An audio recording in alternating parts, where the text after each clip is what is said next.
Censorship among school-age children and teenagers came into prominence particularly in the beginning of the 20th century when the call for restriction of media was heightened as a result of the formation of the National Parent-Teacher Association. While parents and other guardians fully maintain their rights to withhold sensitive information from their minors, the National Coalition Against Censorship poses the argument that if a guardian objects to the literature being provided in a classroom, they can request an alternative for that student, but not necessarily for the entire class. Thus spawns the academic argument of whether or not banning books from school libraries and classrooms is a violation of students' and authors' First Amendment rights. So, in this study, I have applied psychologist Robert B. Cialdini's principle of scarcity to banned library books and censorship in high schools.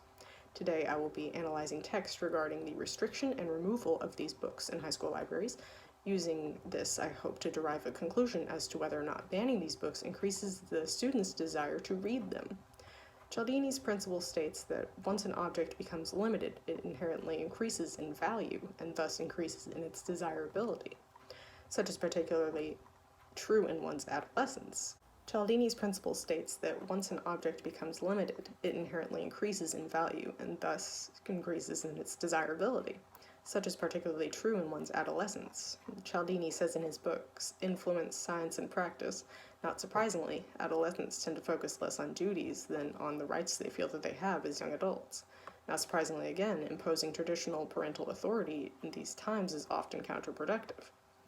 I will also be taking into account a 1973 study conducted by Davis, Driscoll, and Lipitz on parental interference and romantic love.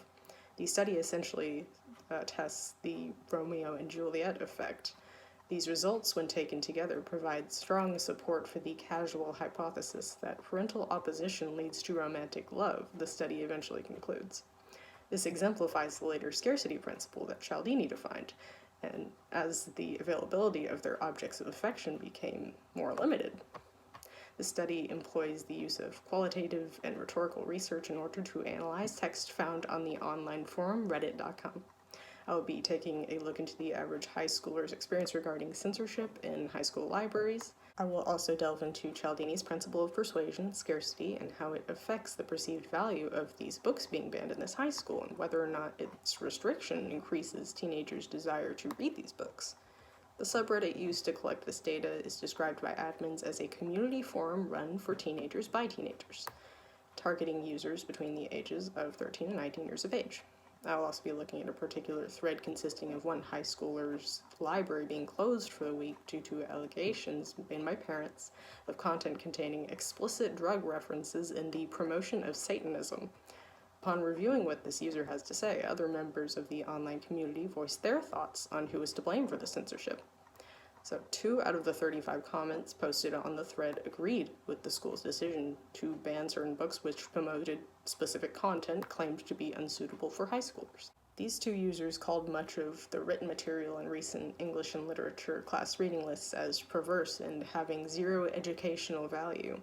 It is also worth noting that these 2 comments do not include the age of the commenters, as many of the comments in this thread do. 2 comments on the thread directly cite parents as those responsible for the censorship the school is undergoing. One more broadly cites adults, saying, "So adults want us to read but don't want us to read?" 3 of the commenters in the thread actively blame the United States education system for the undue restriction of these books.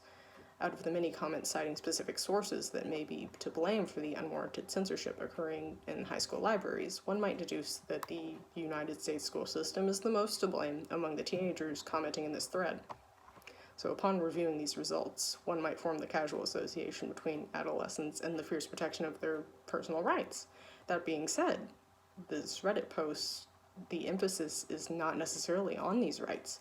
The emphasis is on what these authority figures consider to be unfit for high school students. This particular case of censorship does not necessarily exemplify Robert Cialdini's principle of scarcity, or at least it does not produce the exact expected outcome.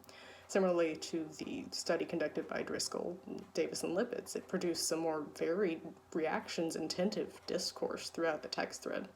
And roughly 1/3 of the young people participating in this post had distinctly negative comments regarding the ban of the books, but most were inquisitive or neutral upon reviewing the matter. So the thread created a relatively sound opposition to the restriction of these books, which inherently disqualifies Cialdini's principle of scarcity to an extent. While it is applicable in some points of the Reddit thread, it's not necessarily the fact that their rights were revoked in regard to these books as much as the hypocrisy these students felt that they were experiencing. Taking these final outcomes into account, one might deduce that the restriction of this content by school faculty only mildly increases students' desire to read these banned books. This could be associated with many teenagers' values, and their academic freedoms being breached doesn't necessarily create as significant of an impact as, say, their social freedoms being impeded on, which is generally more highly regarded, especially in adolescence. While these values may flux from individuals and stages of life, this example most caters to the anticipated ideals of the average teenager.